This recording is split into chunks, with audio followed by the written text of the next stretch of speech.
You want to know what I noticed while I was watching this? Mickey Rourke is basically just swollen Michael Keaton. Like, I don't see it. What? If Michael Keaton got stung by a thousand bees, or just one giant bee, even like that motherfucker from Donkey Kong, that first boss battle, just he got stung by that motherfucker, and then Mickey Rourke got all puffed up and like fuck that bee. Like we beat the shit out of him for stealing our boy's big ass banana. No, I think Mickey Rourke in this movie, if you look at him dead on, he kind of looks like a Michael Myers mask. Fucking amazing. Revival House Network. And don't like the brags, I don't like the boast. They like hot butter on the breakfast toast. Watching flicks, talking chicks, I like to motor boat. Can Riverman make it yo a check? Nope. So look at all these movies I got. Commenting like, should we watch them or not? I know they just be acting for cash, but I still got one question to ask. Like, why'd he do that, do that, do that? If that was me, I'd be like, screw that, screw that, screw that. I'm an alpha, I'd eat through that, through that, through that. So why'd he do that, do that, do that? All right, everybody. Hello. Welcome to another episode of BTM Commentaries, BTM Podcast, however you know us. I want to take a second just to please remind everybody, please take a moment, like the video, and subscribe to us if you haven't already. Help your boys out in the algorithms. So if you guys are new to the channel, we do commentaries on this particular show, and Zach and I... You're probably like, what the fuck does that mean? That means we watch movies and we talk over it. Yeah. A lot of you guys that are just clicking on the video and you don't know how to read, you need that explanation. But anyway, as of late, Zach and I have sort of committed to doing some fun movies that we love, so it can sort of spice it up and get us excited about it. And today, this week, is a movie I chose. Even though last week's movie we did Fast Times at Ridgemont High, which check that one out. That one turned out really well. Minus my audio, which by the way, hopefully, if you guys are hearing this, the audio is fixed because we've had a serious issue where my fucking stuff sounds super hot and I don't know. There's some kind of application that is conflicting with something else and it's making the audio adjust, and it's ruining my life. But anyway, that's a good one. And this week we're doing, I'll let Zach introduce it because he always does. But we are doing Harley Davidson and the Marlboro Man. Fucking, like, how do you pronounce Marlboro? How does it pronounce? Marlboro Man. It's spelled Marlboro Man. Yeah, Marlboro. So it's like, it's very slight on the O and the So Marlboro. Were smokers just fucking autistic? Like fucking they can't read? Like fucking Pall Mall is Pall Mall? What the hell is this? Is it really Pall? I didn't know it was Pall Mall until I watched Secret Window with Johnny Depp, and he was That's like, how it's written on it. It looks like Pall Mall. No, it looks like Pall Mall. Or whatever. Maybe it's Pallmall. So that's the way I always read it, was Pall Mall. But then I watched Secret Window, that Johnny Depp flick, and he smokes Pall Malls. And he called it like a Pall Malls. I'm like, what the fuck is that? Yeah. All right. Anyway, so we're doing this movie. The thing is, it's one of these flicks where it's not like a wonderful movie, right? It's a total B movie. And I'll drop the history on the flicks as we watch it, but it's a movie that I've grown up with. It's one of these flicks that I grew up renting in that old mom and pop video shop I reference all the time. So I know it very well, and it's comfort food, and I'll definitely address where I think the movie falters a little bit, right? But he meant it's cum fart food, like that when you do a big cum up in the fucking asshole and then they fart it out and it fucking just explodes all over your face. It's cum fart food. Did we pass the 30-second mark? I hope so. Oh yeah. I don't know. All right. That was me celebrating. So guys, cue it up. I don't know where you can watch this. If you guys are trying to find it easily online, I have no clue. I own it on Blu-ray. Zach's obviously provided us a copy for the show, but hopefully you have a copy. Anyway, we're going to cue it up and we're going to get started in 3, 2, 1, play. Born with a ski mask on my face. We're seeing that logo, that little warning that says the film title is not intended to fucking promote products. And it was basically, they just took the name Harley Davidson and Marlboro Man. I always want to say Marble Man. Fucking like, you play marbles? Fucking just playing some marbles with each other. Very Chad. There's that tiger.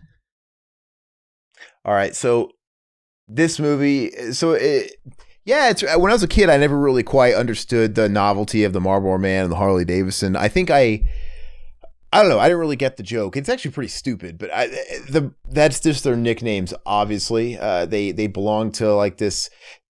They allude to their past. I don't know if they used to be all part of a gang, but they're all friends that go to that bar. I don't really know what their past entails. They all went to school. They all hung out, but they all have nicknames, and they don't really get into that.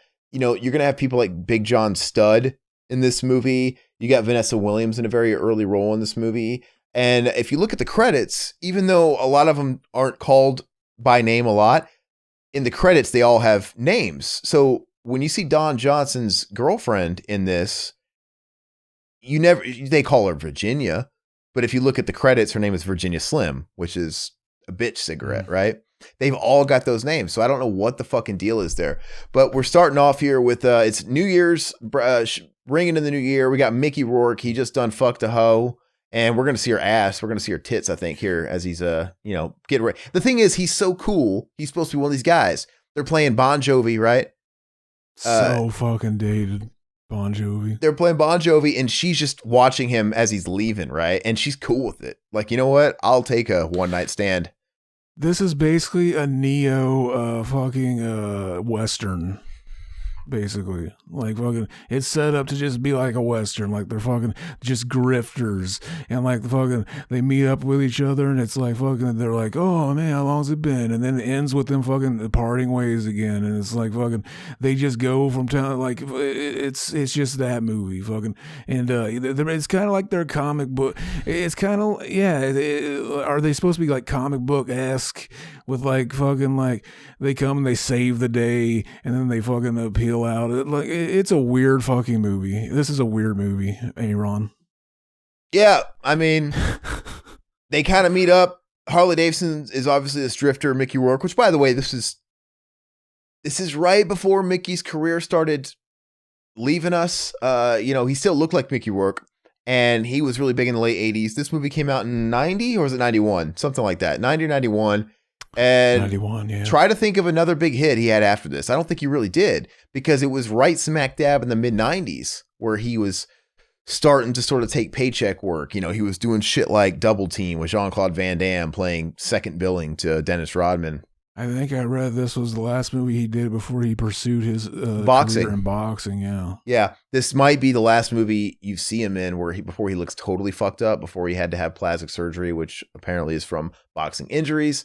But anyway, we have Harley Davidson. He's clearly traveling. He is going from Vegas. I believe that's where he started out. And he's going to end up in Burbank. Burbank, I guess, is where he hails from. And that's where all his cronies are, which is interesting.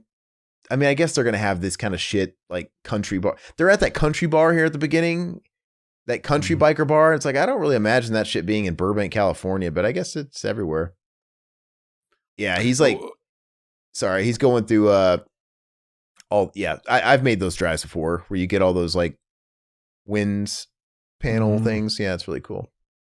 Fucking when I was watching this, I was thinking like, this movie, the plot, it's weird enough to kind of have that like Bill and Ted Bogus Journey type of thing, or like I love Bill and Ted's Bogus Journey. I like Buckaroo Banzai, just a fucking weird ass, like, oh, he's like a scientist, and he's like he's the lead singer of this band. He plays guitar, and he's just like a genius who's discovered like how to fucking go back, and he's discovered like space and time travel type weird shit, traveling through dimensions, and it's just like fucking movies like that. But I will let you know what I thought of the movie as we go through it, baby.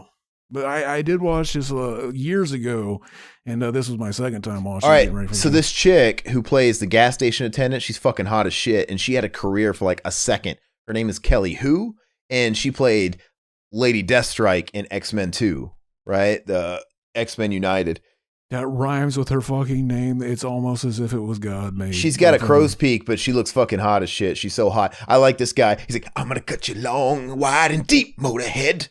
He's like, what is a crow's peak?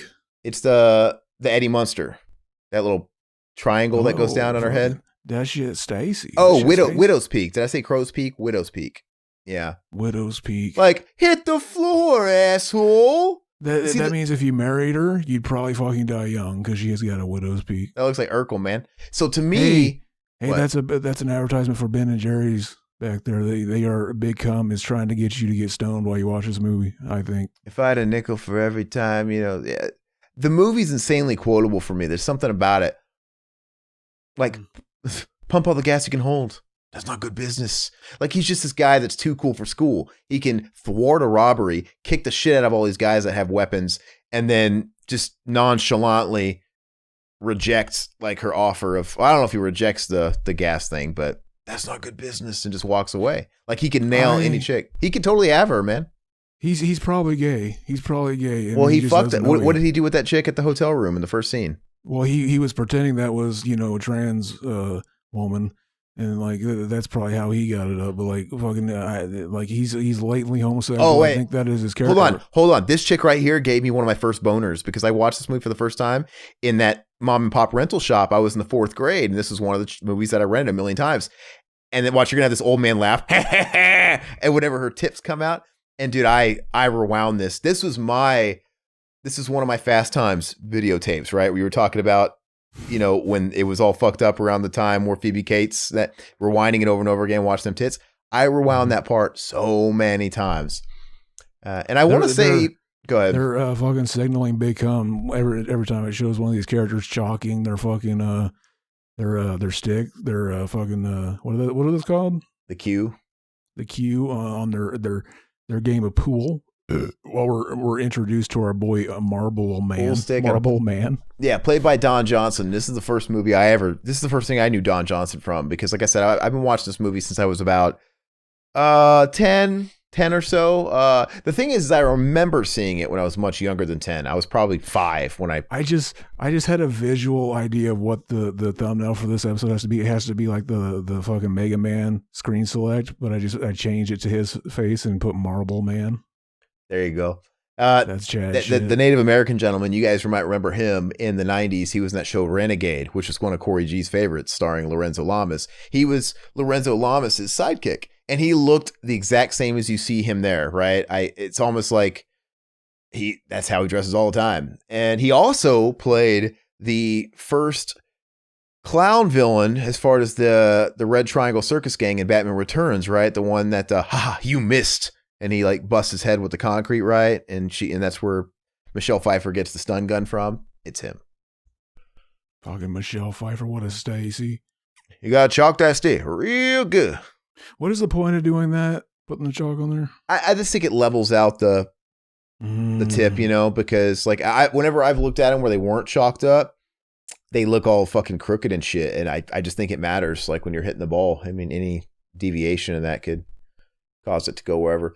What a cool bar, though. It's like a strip club, but not a strip. It doesn't look like a strip club, but clearly it's a strip club, right? It just looks like a biker bar, a regular biker bar, but you have these naked chicks straddling Harley Davidsons with their tits out. What do chicks hang out at biker bars? Does any of this happen? What if bikers are really just like the gay community that didn't want to ever come out? Like, what if it is like one of those things? Like, if we all snuck in and did it would be like that fucking, what's that idiot Alex Jones sneaking into the Bohemian Grove? Yeah. Like, you go into the biker bar and they all of a sudden fucking no one's around, and it's just fucking the whips and chains come out. We're missing my good quotes here, like 5 big bills in my pocket. Are you warming in my bed? Well, I ain't got no $500, cowboy, and there ain't no way in hell you bedding down my woman. Exactly. He ain't no cowboy. My old man said there'd be blue-bellied chicken shit bastards like you. He always references his old man. But anyway, go ahead. Fucking, he ain't no cowboy. He is a fuck boy. He's a beta boy. Fucking this guy. Well, that's what he's about to say. He's about to say he ain't no cowboy. He's a pretty boy. Pretty boy. And then that really pisses him off. Yeah. I mean, but what is Don Johnson before this? He was Miami Vice. He didn't have that long hair and the beard and all that shit. He was kind of a pretty boy, right? Did I read that Don Johnson was the director of this movie? No, you did not, because he's not. I swear I was reading that in the trivia. It kept saying stuff that like confused the fuck out of me. Here it says, I'll read this real quick. It says, in his Instagram post, Mickey Rourke paid a tribute to Don Johnson as a very good friend and somebody whom he looked up to for showing the director how to direct the film and also being a good actor. So maybe he was given the director tips, is what it sounds like to me. Like he was showing the direct. Maybe he was a first time director. Because I wouldn't be surprised if Don Johnson directed episodes of Miami Vice, because that seems to always be in TV show contracts, right? If you're on a show long enough, I want to be able to direct too and gain some experience doing that. He says he always thought Don Johnson was a good actor, and he got the handsome man. He tried to imitate his dressing sense in Miami Vice and failed, he said. And he was impressed by Don's acting and also his humility, and was very happy for his friendship with Don Johnson and experience. But Mickey Rourke hates this fucking movie, apparently. So he doesn't like this movie. I think Don Johnson's a fantastic actor. The thing is when I say it's a B movie, it's not really a B movie in the sense that it clearly had a studio behind it, MGM, and it was theatrical, and it starred two people that were names at the time. But it's a B movie, I guess, in the sense that it got lost in time, and I think it's just one of these situations where it had a lot of competition or something. It probably came out on the wrong weekend and just got obliterated and just lost in time. But it's not I guess it's a B movie in the sense that it's just sort of stock. I mean, it's a little bit formula, right? I mean, like it's a buddy movie. It's a buddy movie, but why does he hate the movie? The movie's a fun movie. I don't understand. The performances are great. Everybody in it acts really well. And Tom Sizemore, who plays the villain, is a little over the top. That's the way Sizemore always was. Look, Die Hardest 5. Is that what it said? There was a billboard that said Die Hardest 5. They were mocking your favorite action series, Ron. That's not my favorite action. You hate this movie now? It can't be my favorite action series. Well, you know what's funny? I almost said it can't be my favorite action series if only two of the movies are good, in my opinion. But isn't that kind of the going rate? Terminator, there's really only two great Terminators. There's really only 1.5 good Predator movies. I don't know if you want to. You real quick, you want to know what I noticed while I was watching this?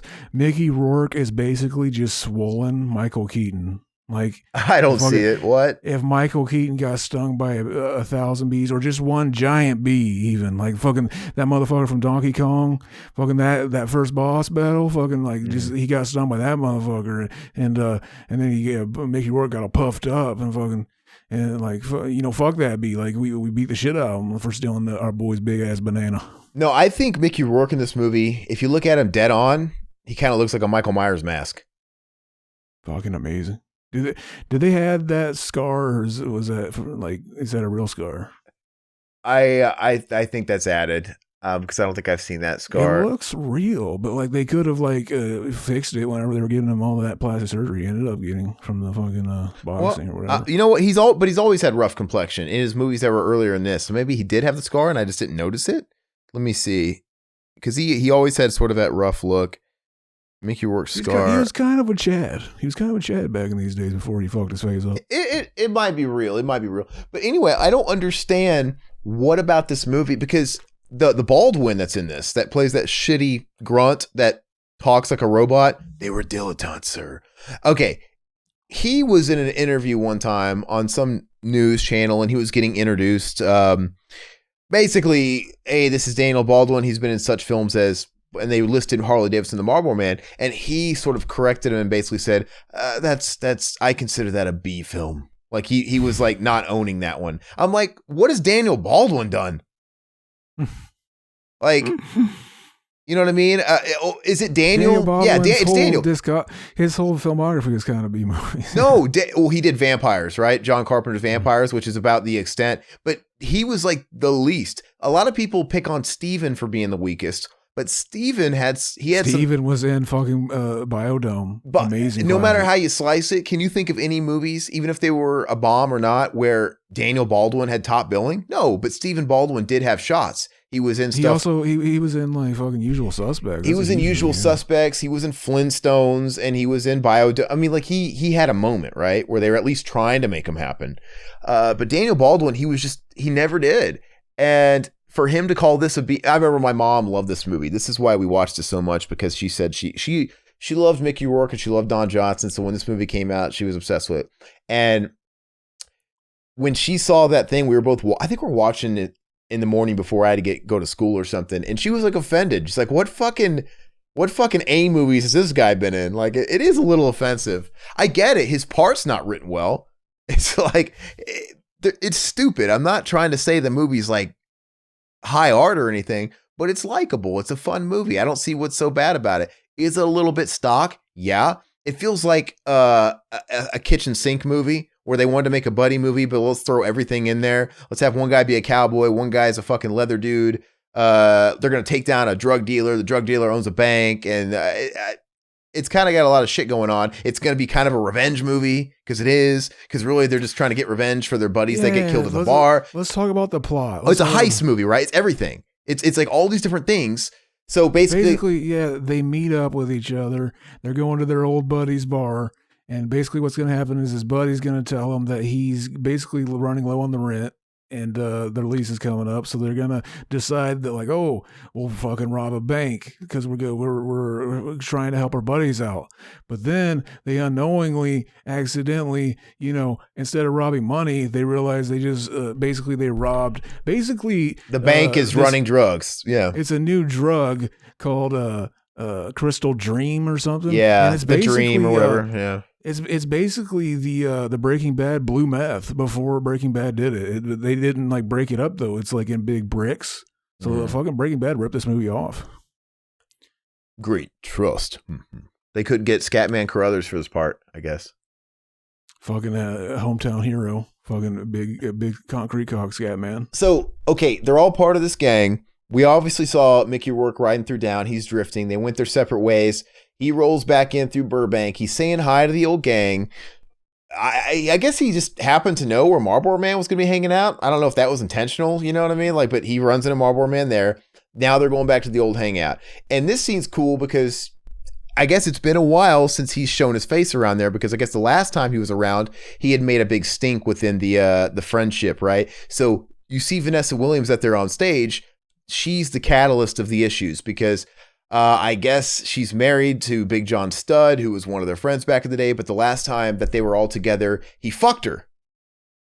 So, Big Chad. But they squashed this really quick. We're going to see this right now, and Big John Studd's going to see him, and they're going to get in a fight, and it's pretty funny. And then it's like water under the bridge. Then they kind of find out from Jimmy, who looks just like Jimi Hendrix. His name is Jimmy, and he's played by, you just made a Breaking Bad reference, he's played by Gustavo, whatever, Gus. That's I did not know he was acting way back in fucking 91. He was also in 91's before. Remember, he was also the thug in Nothing to Lose, which was 95, I think. But no. Anyway, so he plays Jimmy, and that's where they sort of find out that, hey, we're in financial trouble and, we're going to lose the bar, and they decide to rob the bank. So it already wants to be a heist movie now. And then they pull off the heist, which we've seen movies where the whole movie is based off like this kind of score, but it lasts like all of 2 minutes. They rob the bank.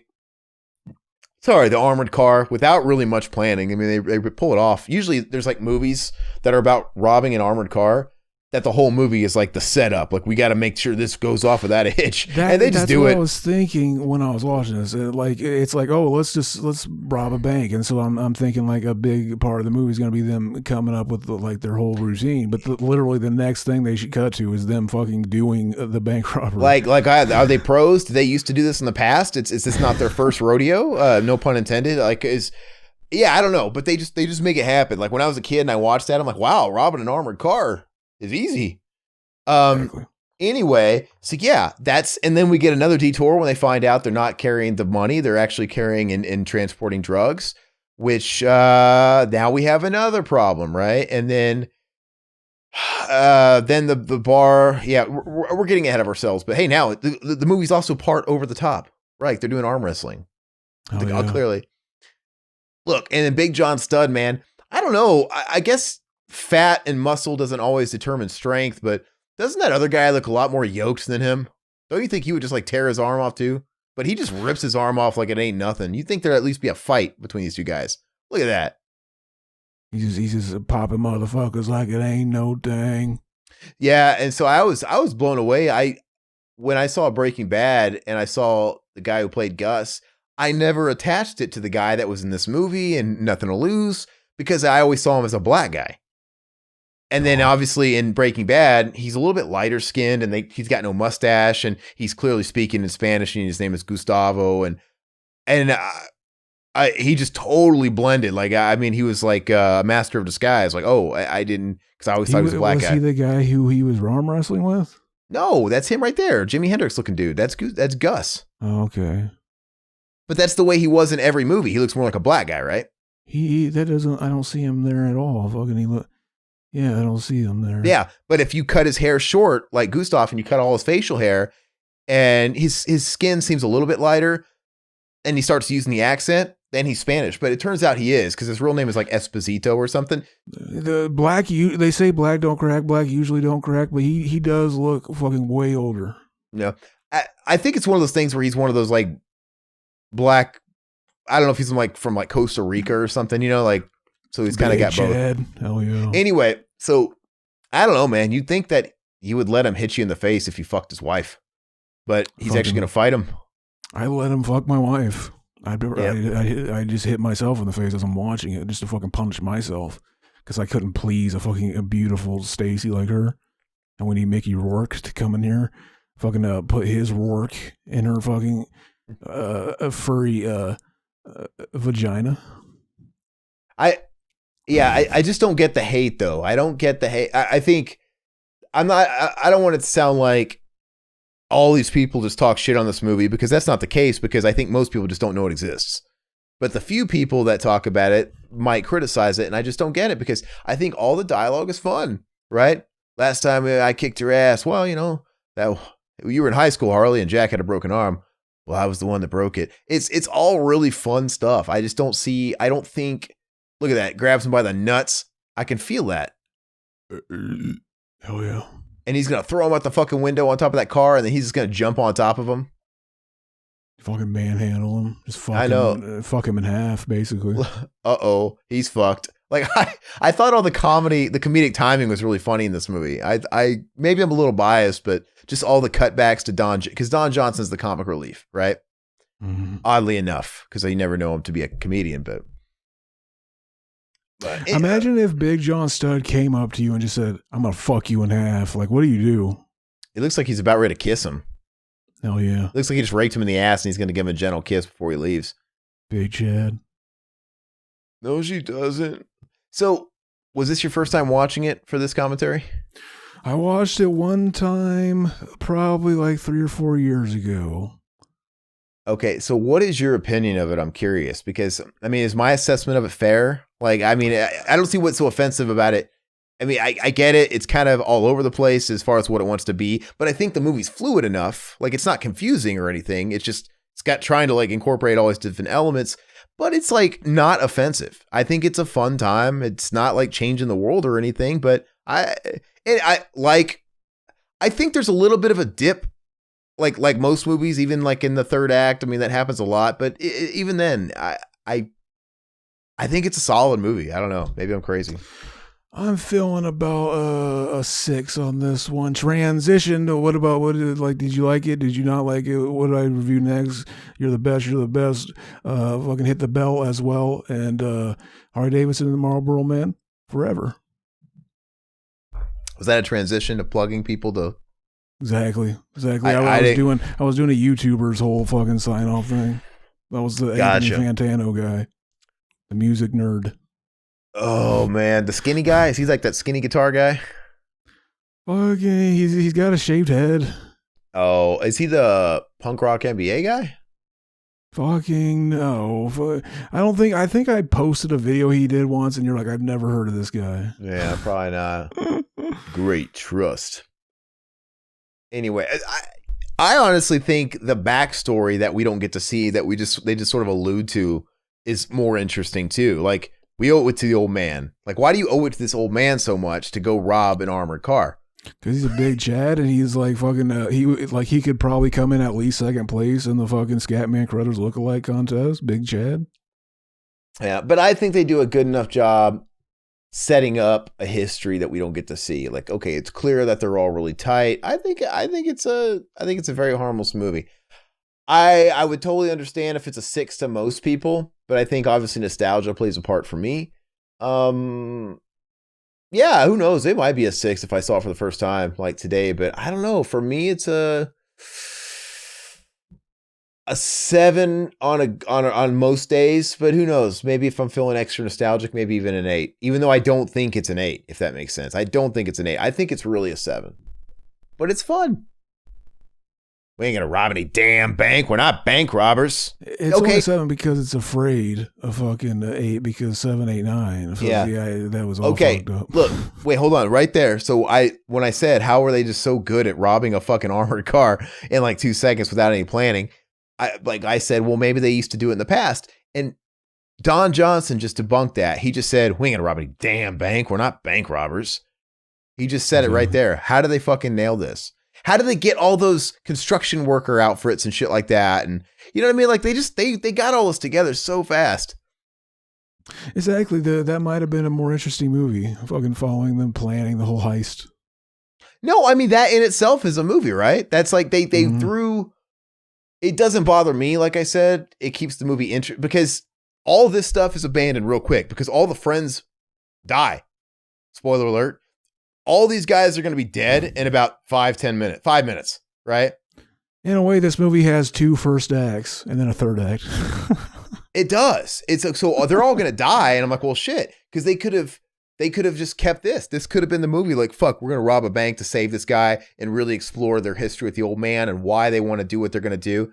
And that could have been most of it. But yeah, then it's like, oh, let's throw in another twist. There's drugs. Let's kill all the friends. And then it becomes like, then it's just those two. Then they're all alone. Then it becomes a real buddy movie. And like I said, it's kind of a revenge movie because they're trying to just get justice for their friends. They're going after this guy. Like, this son of a bitch sells drugs to kids. And then it kind of almost becomes it's a lost love movie. Then you have like the subplot between Don Johnson and his estranged. I mean, there's a lot of stuff going on in the flick. I feel like they had to have, like, at least somebody was purposefully trying to make this like a neo-Western type of thing. I can't be the only one that thought that. Yeah, like but you're right. Like on bikes instead of hogs. Yeah. Oh yeah. Oh, sorry, bikes are hogs. Bikes instead of horses. Hogs instead of horses. There you go. And yeah, like instead of robbing it's robbing a train, right? Instead of robbing a train, it's robbing an armored car. It's running a train. Yeah, running a train on Scatman. Oh, yes. Yeah, so that makes sense. I do feel that. I don't think I really put that together back in the day. Yeah, and you're right. You know what, though? And the guy who owns the bank, he's like the guy that's taking all the farmland, right? Who's running in, trying to take these people's lands and shit like that. In all those Westerns, he's that big dick shit. Yeah, so it definitely works. But, yeah, I mean, I could see it. You can see because I said it, and I am one of the smartest men alive. I wonder how many movies you could apply that to, like the Western formula, and you just sort of modify it to reflect the setting and the times. Yeah, here's a fun fact. Look at this. Hold on. How do they got this really organized, man? He's got a getaway truck in under an overpass going through a fucking manhole, and what the fuck is going on here? And then Big John Stud's going to come out of nowhere, right? He's going to save the day because he backed out. He's like, sorry, we were going to start a family. He didn't want to get himself into trouble because he had Lulu there. But we saw him leave. So that insinuates he didn't hear any of the plan, right? He left with Lulu. Fun fact, my dog Lulu is actually named after Lulu in this movie. Fucking my sister is a big fan of this movie. She watched it growing up. No, shut up. No, my sister named the dog Lulu because of a fucking a sandwich at a fucking Jimmy John's or something. That's fucking, weird. And then we got her. We got her, baby. Bury you, Stacy.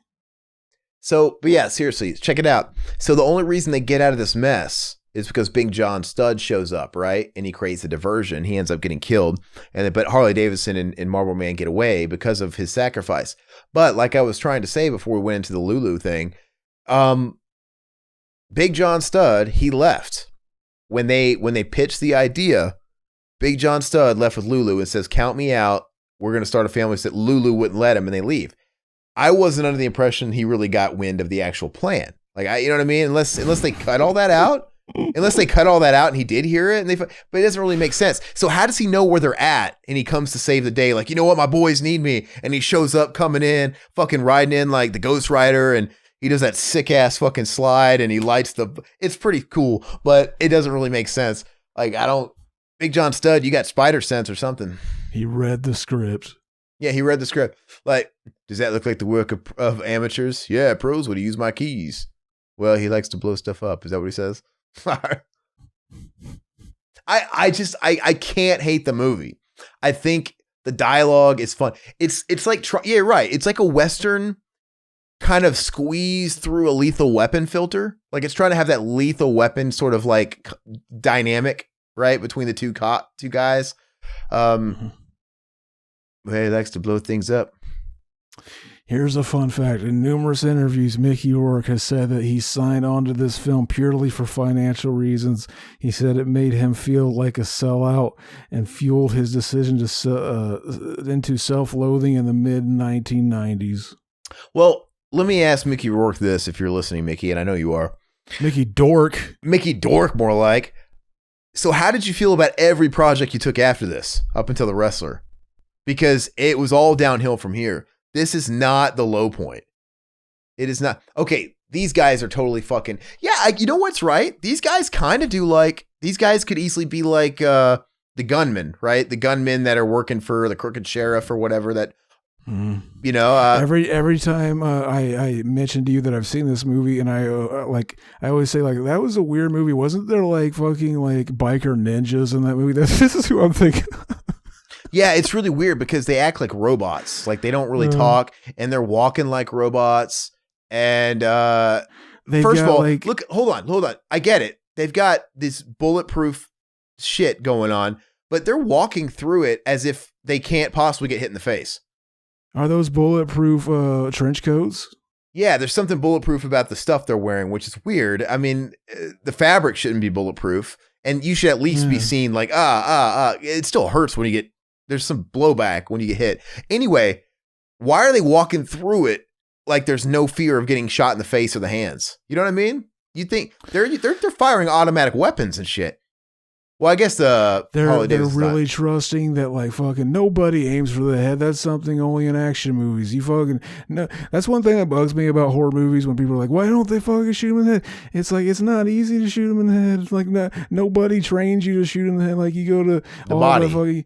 It's like fucking. You aim at the biggest part of the body, the torso. But you know what's funny is when a million bullets clearly aren't doing anything, and they're wearing something as suspicious as like this material head to toe, shoot them in the head. I mean, I get it. They really don't have that much time to really think on their feet because they're firing automatic weapons at them and they just got the handguns. Fucking exactly. That's like fucking. It's like aim at the fucking smallest part of their body and shoot that. Well, they got, it's like, not that easy. Yeah. Yeah, automatic weapons firing at them. Yeah. And then we have a playing graveyard, which is pretty cool. I feel like I've seen playing graveyards in a lot of movies. Bruce Willis was considered to play Harley Davidson, baby. Yeah, I mean, he kind of looks the part, and he was witty. He kind of had that, like, you know, John McClane wittiness. Apparently he wanted to, because he wanted to reunite with the co-star, because they had worked on his first credit. What, Don Johnson? Yeah. Well, and you know what, though? So think about the other movie that Bruce Willis did around this time, right? That was also a buddy movie. He did Last Boy Scout, the Tony Scott movie. Did you ever see that? I haven't. It's in my watch list. Yeah, it's a good movie, but it's him and Damon Wayans, and he plays like the private detective. Damon Wayans is the ex football player, and yeah, it's one of these types of movies. Mm-hmm. But so he clearly wasn't above it, you know. But I think probably Last Boy Scout, people probably like that one a little better. They're discovering that they accidentally fucking instead of money they got fucking the blue bricks of meth, or they call it fucking crystal dream. You'd be like, this is worth way more, man. Exactly. And you know what? Well, hold on. That could have been a part of that. Could have been the movie. Think about where this movie could have like forked off of. Now it's like, okay, we got to sell his drugs. They could have had a movie about them like trying to sell drugs to make the money back. They become Mr. Nice Guy with the green dream or the blue dream. Yeah. Mr. Nice Guy, B. Fucking abracadabra, B. They're like, who are these men? They were dilettantes, sir. Why does he talk like this? Look at those guys back there just standing like. This is This guy, the main bad guy hunting them is Baldwin, right? Yeah, the main guy, they were dilettantes, sir. The main grunt right there with his arms crossed, that's Daniel Baldwin. The main guy, that's the banker, that's Tom Sizemore, right? Mm-hmm. Find these men, Alexander. Okay. Yeah. Tom Sizemore's in a great film, Pauly Shore is Dead, and in it they make fun of the fact that like people always like he's virtually unrecognizable and indecipherable from Michael Madsen. He aged a lot. His voice got real gruff. He put on a lot of weight. I always thought he looked a lot like DJ Lethal. It all comes back to Limp Bizkit. Fucking give me back my money, you bum. Give me back my you crystal said you dream. pay me back. I'm broken for that. You deserve a smacking for smacking. So slacking for smacking. And if you think I'm a slacker. Oh! I was trying to do. I forgot, but like before we started, I was thinking like I'm going to try to do the entire episode talking like this, because like apparently like you get when you talk through the mask of your voice, you know you're talking through the mask of your voice of your face whenever you feel that like vibrating in your nose and stuff area. Oh, okay. So that means that's my total natural voice, and I was like, I'm going to try to do the next episode with my total natural voice the whole time, because I can't slip into the Corey G the whole shtick. It's funny. Like, what's funny is, as a kid, I remember from a kid, like, the idea of being on the radio and stuff, the idea of broadcasting, it was always like, oh, all the greats, all the ones that are known and remembered, they have their persona. So like since I was a kid, the idea like fucking, it was all like I was brought up in the podcasting or whatever with that OS, that operating system. Yeah. So that's what I blame my autism on. Hey, do you realize this really quick though? How there's little things in this movie that go nowhere. Like, what's the point of that cocktail waitress? She bakes Daisy. Like, is it just to establish further that he's like this James Dean, I get all the pussy type guy? So she just comes over saying, "Oh yeah, Jimmy said you give me a ride home." He's like, I think that was literally the director said, he fucked chicks and he's like, "Oh, have sex with me and I'll put you in my movie." And that was like, yeah, and she's like, "Honey, pure gold and sweet." And he just agrees to give her a ride. I mean, that ride never happens because the place is going to get shot the fuck up, but you'd think that would come back in some way, right? Even if like she came back for the ride and she got blowed the fuck up by these weapons. I don't know. It just goes nowhere. I think it's just there to establish that he's a Chad even more. But we already got the fact that he's a Chad, right? Exactly. Because the first scene is him after his post fuck of a total babe, and he doesn't even try to sneak out. He's just like, no words, I'm leaving. And he could have had the Kelly Who chick behind that gas station. He could have this chick Honey at the bar. I mean, he clearly fucked Big John Studd's wife. He cucked him with Vanessa Williams. I hope he enjoyed it while he was filming this, because literally just years later he would fucking destroy his beautiful Chad face and jawline and have to fucking get so much plastic surgery. Now he looks like a chewed up piece of bubblegum. His face looks like the Haunted Mask, like the Haunted Mask 2, right? Big yeah, Chad, it's really too bad. He's much older too than you would think. He's really old. He kind of looks like Dog the Bounty Hunter. He does. In The Wrestler. In The Wrestler, he does, yeah. But he looks terrible now. Like, now he's got, like, white hair. He's super skinny. He looks malnourished, and his face is getting... That reminds me, Insane Clown Posse, they did a diss track to Dog the Bounty Hunter, and he says, your wife looks like the wrestler. And he's talking about fucking That's funny. Look, all right, so here we get his ex or whatever. I'm just blowing off some steam. Right, and she's gonna grab his dick.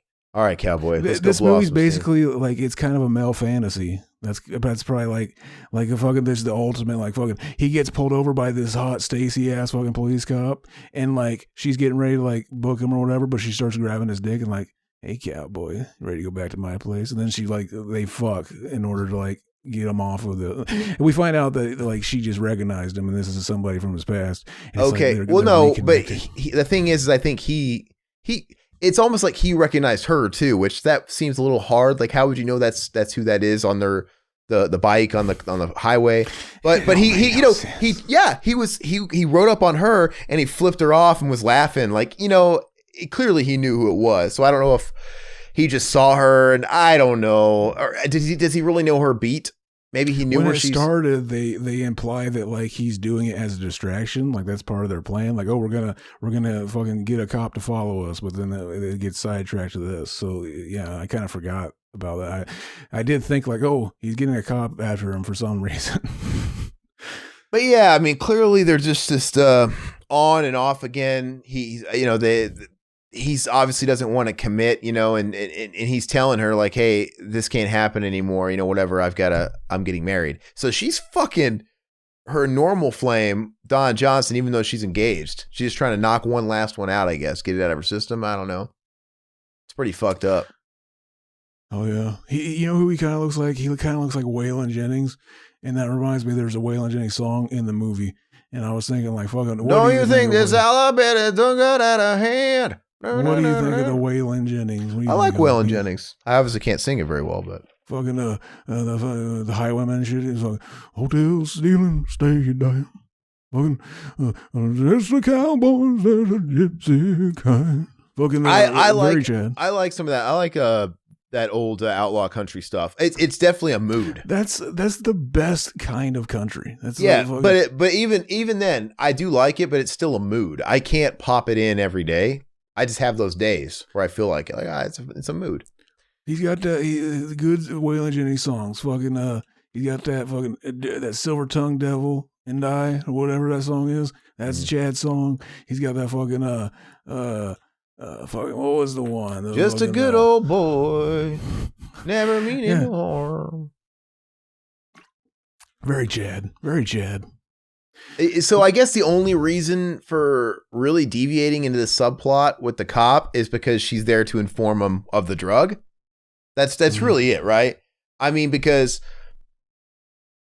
it provides a little bit of backstory to Don Johnson, but it's not that important. It doesn't really pay off. You know what I mean? Like, because they meet up, they fucking have sex, and then we don't see her again after he pretty much tells her bye, and he tries to come back and change his mind. Like, I don't know what I want.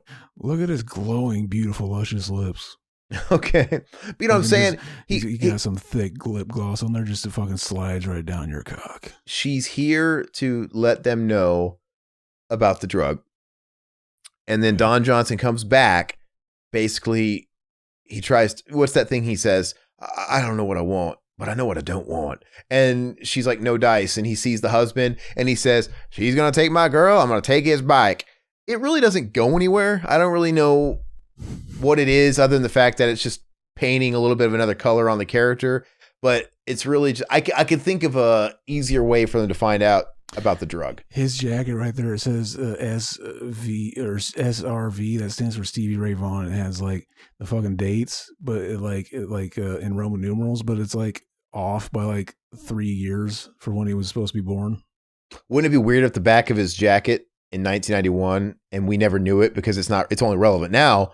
But if we're watching this movie and we're like, our mind's blown because the back of his jacket across the arms, it says QAnon. What? QAnon. Yeah, QAnon. I mean, like I've been looking at that shit my entire life and I never saw it. It was right there before my Illuminati, right there. Fucking big cum. They know. Fucking. Here's what we find out about Marlboro Man. He's got these boots that he's had, and he's like, well, all this time I've known you never fucking explained the boots. They're basically like completely torn apart, and he's taping them back together. And fucking like we find out later, his daddy gave them to him. Yeah, and my daddy gave me them shoes. It's the only thing he ever gave him and whatever. And he acts like he has a shitty relationship with his dad, but yet he always quotes the advice he gave him.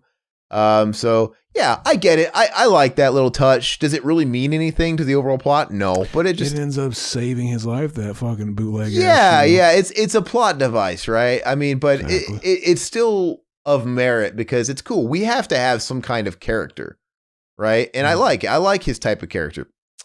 And like I said, I don't mind it. It's him and the cop and stuff like that. Is it important? He's a bootleg fucking boot type beat. This character. I do like at the end where the boot saves him. He's like, you know what? Fuck your old man. Like, is that, let's see what you got, huh? Like, is that really all he's got at this point to start making fun of your daddy, your dead dad, and like mama's so fat jokes? I don't know. Big Chad. Tia Carrere's in this movie too. She plays the assistant, right? And this is right before Wayne's World. So, and she was also a Stacy. So like right here, they're basically they turned Burbank to a goddamn international airport. I was a little lost how basically right now they're showing up to the bank that they know that those drug dealers came from, the ones that were shooting at them. Yeah, what did they think they're gonna go? How do they know they were related? I missed that. They don't. So they just putting that together because they robbed the armored truck. So they're just assuming, okay, we want to talk to the big man of the bank. Is it possible that it was an inside job within the bank, but not that high? Like it was, you know what I mean? Like, you know, it was more of a grunt thing. Like they were using, he just assumes it's the president of the bank, which I don't know, man. You'd think a guy like that, he's got a pretty good job, man. Why are you trying to fuck with it? But like he says, he makes. Did they see the bank logo on some kind of stack of drugs? And no. So here's what it is. Right when they first went to the old man, when they decided they were going to rob the bank, the old man told them what bank. Great, trust, and he laughed. Okay, great. And then that's when the robbery went wrong, and you had Daniel Baldwin, everybody shooting him up. Then they went back with the drugs to the bar. Then Daniel Baldwin, everybody showed up and killed them all. So it's clearly linked to Great Trust, right? Okay. Yeah. So they're just putting two and two together. And if you saw it when Harley Davidson first arrived to the bar, when he was just saying hi before he fought Big John Studd, they ran into Daniel Baldwin. Daniel Baldwin bumped shoulders. He was on his way out because he's been intimidating the old man about paying up, right? So it's one of those things where they just pieced it together. Fucking Big Stacy T. Carrera. His scar is really prominent, right? They maybe it's real and they just put some magic marker in there. You think he got that from giving a chick head, like Scarface? Oh, how do I get eating pussy? Where he's like, you know what he said? Doesn't get a question. Done. Oh yeah. We should do that movie. I always liked that movie. I haven't watched Scarface since I was a kid. That's one of those flicks that my mom, I've mentioned this. She used to have. I like how fucking gritty that movie is. Well, when she would have days off work, she would literally just have Al Pacino days, man, and she would watch all of the Godfathers and Scarface. And that was like the whole day. And she watched them all the time. And it was to the point to where I hated those movies before I ever really gave them a fair chance because they were on all the fucking time. So it's weird because I've seen The Godfather and The Godfather 2 and The Godfather 3. And I've seen Scarface collectively over the years 1,000,000 times, if it makes sense. Like it was always on. So I've seen like all of the movies pieced up. You know what I mean? My entire childhood, it was always in the fucking TV. So I know all those movies, but have I ever sat down in front of the TV and watched The Godfather front to back myself? No, I've never done that. I've never done it for Scarface either. But maybe one of these days I should. But I know the movie front to back though. It's like over the course of fucking 18 years, I saw the first act 1,000,000 times, and then maybe 1,000,000 times I saw the second act, and 1,000,000 other times I saw the third act. Maybe not all at one time. Or not Scarface, but like the other one, fucking Godfather. That's one like I had to like watch multiple times before I could ever like really appreciate. Because it's like there's so many fucking characters in that. It's so easy to kind of get like fucking lost or something in there. Yeah, and that one's a trip to watch too. If you were to watch it today and you just see all the things they say that are quotes, like that are like parodied and shit like that, you broke my heart and all these different things. It's like, oh, I'm watching one of those movies where all of this shit came from. Yeah. You know, like I said, it's one of those things where we've heard on 1,000,000 different things. We've heard Joey on Full House do the whole, I'm going to make you an offer you can't refuse. We've even seen fuckers like that do it. Then you finally watch The Godfather, like, oh, here's where it came from. Okay. Like fucking, he put like tissue paper in his mouth and his cheeks to make his jaw look more Chad. Like that's what all these virgins got to do. These virgins, fucking like just do the fucking what he did. Why the extra $1? I had a bet. Like, wouldn't they find it weird that they gave him the extra $1 was like I don't know, it's a fucking silver dollar. Do banks have silver dollars? I don't know.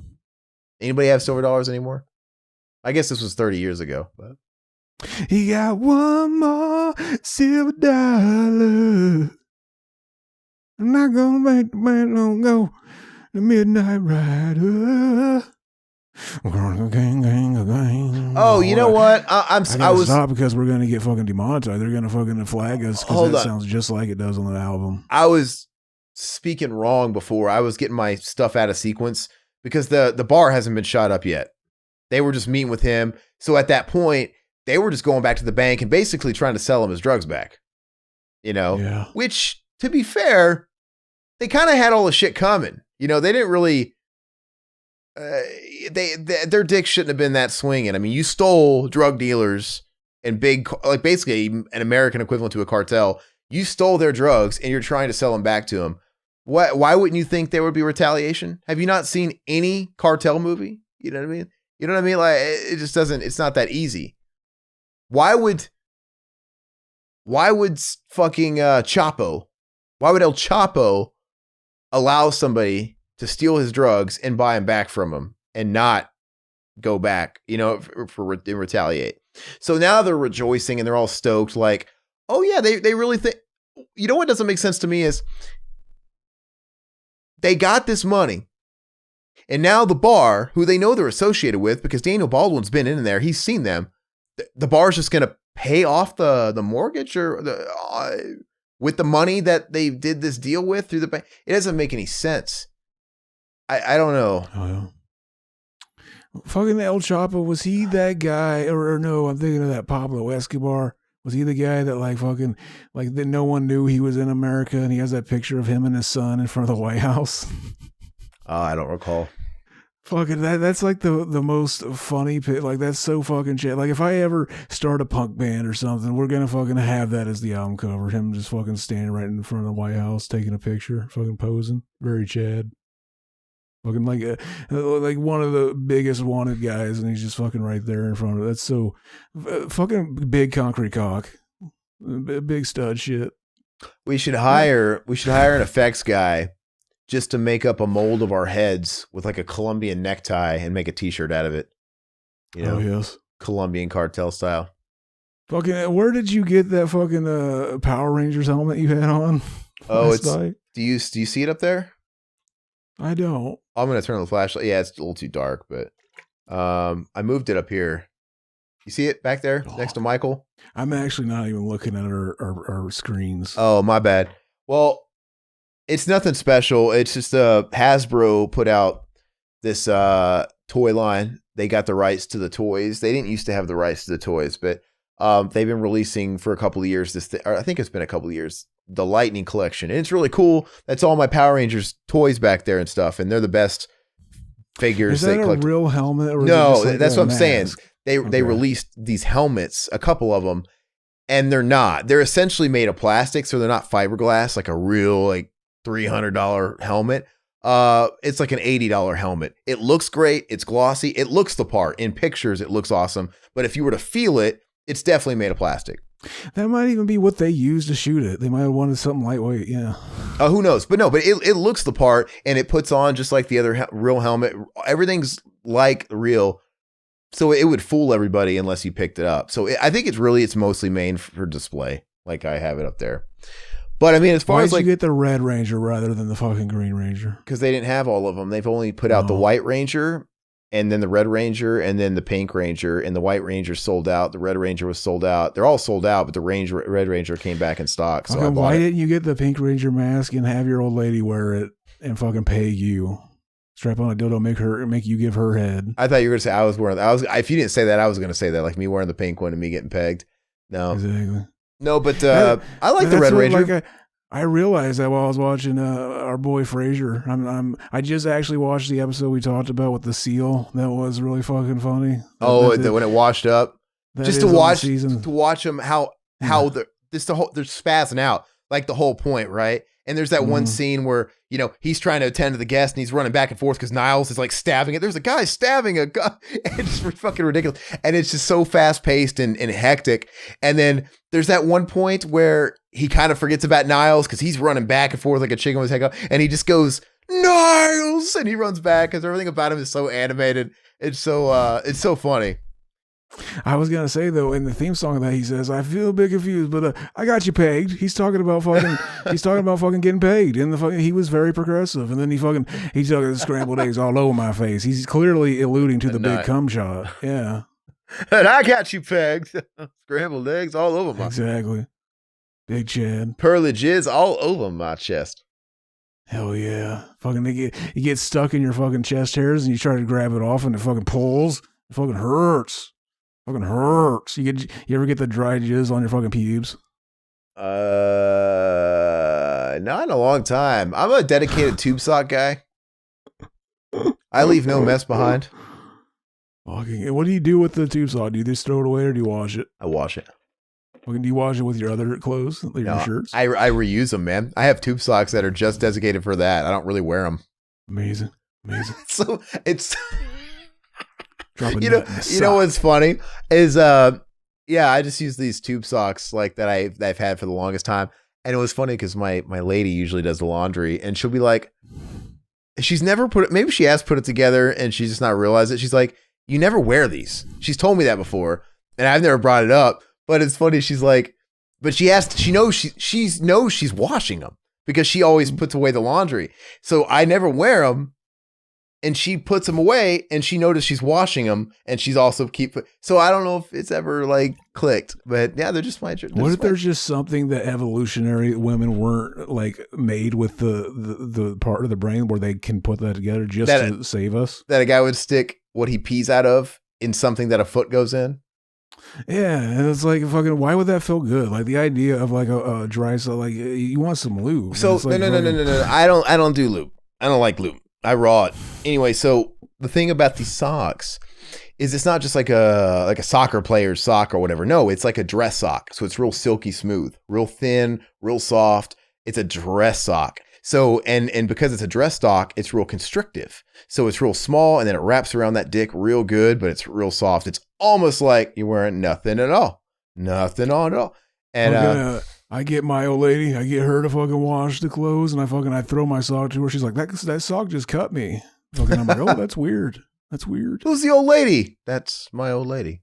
Exactly. Big Chad. All right, so okay, so the second movie is starting now, basically, because all their friends got killed, right? For the most part, and now they've escaped, and they're gonna come up with Plan B. And our new movie is basically let's seek revenge. I mean, they don't really need money anymore, right? Yeah, right here they basically have a little fucking lover spat. Basically, the buddy movie. There's always kind of that scene where they got to break up for a little bit. Yeah. So fucking like Harley Davidson's just like, I want to fucking get out of town, and the other guy, he's like, fucking, we can't run away from the problems, and like, fucking, I'm staying. And but what makes them think that they're gonna take down this a cartel? Basically, it's an American cartel. I'd be running away from my problems. Oh, yeah. I mean, I'd be running away and hoping to God I was never tracked down again. Because what makes them think that they can stop this type of organization? Well, clearly they do, because clearly the people that they've met is about as deep as this organization runs, because they kill the 5 or 6 guys in trench coats, and then they go to the bank and they kill the guy that runs the bank, and it's done. Like, you mean it doesn't branch out further than that? Like, clearly this guy's, I don't know, it just seems too easy. Like, this guy, when you have this much money coming through, he says how much money he makes doing the drug run. There has to be people that make that happen. It just it's not really thought out. This whole scene is really funny, by the way. I love this scene where the guys, they find out where they're staying, and they have the whole like episode on top of the roof of the hotel and stuff. And I like that. I've always liked that line of, what does he say? When he's going to jump, he proposes that they jump, and a Marlboro Man's scared or whatever. He's like, well, you're going to get shot up here. And he's like, well, you're going to get smashed down there. He's like, well, I'd rather get smashed than shot. Not me. It's all really funny. Because, yeah, what would you do in that situation? Like, would you, I don't know. He didn't even look. They jumped before they saw there was a pool down there. So, yeah, was the aim to commit suicide? You know what I mean? Like that's what's so great. Like there's a scene, where they jump into the pool from the top of the. It would kill them. They would not survive. That pool will not save them. By the way, it's like fucking. That looks like it'd be super fun, but like you wouldn't just do that for fun. You would have to have the fucking initiate. Like fucking, there'd have to be somebody chasing you, and you had to have nothing to lose. Like fucking, well, I'll fucking jump, and if I die, then it's like it's better than dying from them, or fucking maybe I'll live, and then like that. Fucking, hell yeah. Yeah, that got me thinking. What if we start what if this is like a great idea, like Silicon Valley tier idea? You start like basically it's like the game, fucking that movie. You basically it's like Recall that you hire these people to fucking basically hunt me. Like fucking I went down to fucking Hunters R Us and fucking like they gave me a good fucking hunting fucking scenario and fucking I haven't felt that much alive in fucking years, baby. We should do it. All right, so they had their lover spat. Marlboro Man knocked him out because he was being a little bit insensitive. He was processing the death of their friends differently than Marlboro was. He hits him, and then he goes, look, it's my fault, all right? I got to live with it, but you and I got to stick together, blah, blah, blah. So Marlboro Man, he does what every guy does at 2 a.m. He's vulnerable. He runs to his side chick, his chick. Mm. And they're going to have that little thing going on. But yeah, this is the breakup period. And then after he gets this out of his system and he realizes that his woman is officially finally gone, it's over, Harley Davidson comes back and he comes back right at the right moment, right? He's going to steal my girl. I'm going to steal his bike. And it's back on. I don't really know what about that makes him realize that their friendship means everything. And I don't know, but my dad grew up wanting, like, that was like his biggest joy was he wanted a motorcycle. He loved Harley Davidson. Not me. I remember fucking scared.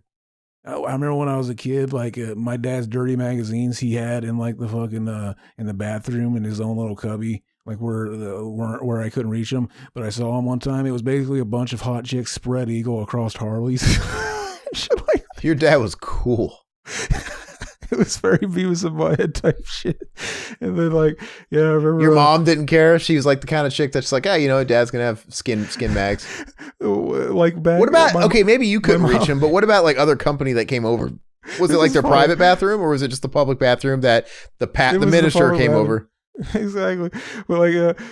But my mom told me this story one time where like when she and my dad first started meeting, like my mom's sister had the hots for my dad, and she thought like, oh, I don't want to fuck around with that guy. He's like fucking weirdo, fucking long hair, all this shit.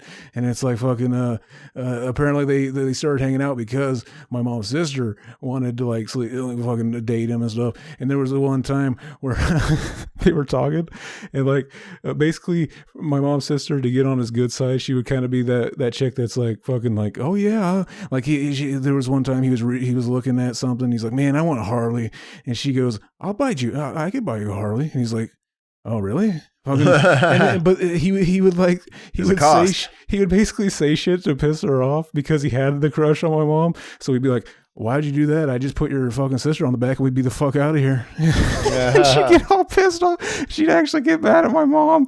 Like, he likes you more than me. She's like, I can't help that. Look at how far down. I always thought that was fucking hilarious. Like, I'll get you, Harley. Why? I'll just put your fucking sister on the back. We'll get the fuck out of here. Oh my God. That's fucking savage. Look at it. So they would have been splat. Even if they did hit the pool like they did, they would have been fucking dead. Mm-hmm. Like, no, even if they did the belly flop, I mean, he's wearing a leather jacket. Who knows if like the belly flop would still like have that knife stinging feeling, but he would have hit the bottom. They would be fucking dead. You ever did that thing where you just fall into the pool and you just stiffen your body up and just fall flat into it, and it just feels like getting fucking smacked by a big fucking giant hand? Yeah, it's like the belly flop thing, right? And that's the video that made Boogie famous, by the way. That was his first video, Boogie 2988. He put a video on YouTube where it was like big fat guy falls in a pool, or big fat guy makes big splash. It was nothing. And it was just like a little 3-second video of him doing that. And exactly. that was the days of YouTube where that kind of video could get you viral. You know what I mean? Nobody else was doing stupid shit like that. I wonder if it's like safe to do that. I wonder if it could like look at this. Sorry, look at him. Look at him jumping. That fucker. What stuntman had to do this, man? Big Chad. He'd be dead. Fucking dead. Especially pools these days, I swear, are only 4 feet deep. Yeah. I hate you, Harley. These guys, aren't they shooting down from the building down to the pool? Those bullets travel. I've talked about this on Goat Show. If I ever fall from a building like that and like all I can do is just like there's literally nothing I can do, I would try to yell something provocative like research flat earth. Even though I don't believe in that shit, it'd just be funny because anybody that actually heard it, it would blow their mind. And 9/11 was staged. I did 9/11. Fucking stuff like that. I used to always think it was funny when you put on that wet hat. But no, they didn't get hit by that fucking spatter of bullets going to the pool either. You know, like, it just, I don't know. These guys have like 9 lives. I think the water basically it hits it and it's just like fucking it automatically just makes it like not going fast anymore. It's just like it pulls it down and like fucking slows it down, baby. I don't think that's true at all. Yeah, I think it'll go for a bit. I remember one time it was one of our earliest commentaries. You said like we were talking about like Bugs Bunny cartoons. We were like, why does Bugs Bunny like? Remember when he put his finger in like the fucking the gun and it wouldn't like hurt anybody? Is that a thing that really happens? And for a second I was sitting there like, fucking like I don't know. I never thought about it. Try it on the podcast. Try it on we got video now. As I was listening to it, I was just like, of course that would work. I was like, I thought like we sounded like the two biggest fucking, it's like, of course it would. Like people commit suicide. They put the fucking gun to their head and shoot. Like, of course it would like, come out still. Yeah. If anything, if you're like plugging it or something, I think it would just cause the fucking shit to explode and be more shrapnel. I don't know. I mean, maybe it's possible that if you were actually plugging it, like sticking I don't think you can stick your finger in many barrels, like actually your fat ass finger.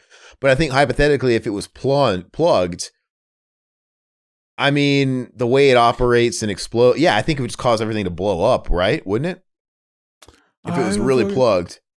Yeah, I think the explodes kind of in the chamber, and then like it pushes like I don't know. I think it would blow your fucking hand up at least. You know, I don't think a bullet's gonna like just fucking go right through you or anything. I don't know. Who knows? Let's try it. I got to do a pee. I'll be back. All right. Actually, I could do a pee on the show in the do jar. Do it. Don't let video change you. Video doesn't kill the radio star. Well, this is not Jar Jar Piss. That was the first one. I threw that one away. This is the sequel. This is fucking Mount Kill him. What would I call this one? Fucking Mount Pissamanjaro. Something like that. That is not pickle juice. It isn't. It is not. Okay, if anybody comes in your room, what do they say when you see a pickle jar? What do they think is pickle juice? Fucking nobody comes in my room. Has anybody ever commented on that? No. Who the fuck comes in my fucking room? I am the virgin, baby. I don't have no fucking Stacy. Wouldn't it be funny though if somebody like your grandma just popped into one of these videos and said, "Y'all want to see what old Zachary's up to?" And I thought you were gonna say, "Y'all want to single say fuck that." Yeah, your grandma starts singing that song. But like, what if this is what somebody walked in on? If Zach ever tried to run for president someday, this clip would just be on all the mudslinging campaigns. Amazing. Zach wants to be your senator. Zach pisses in pickle jars on YouTube.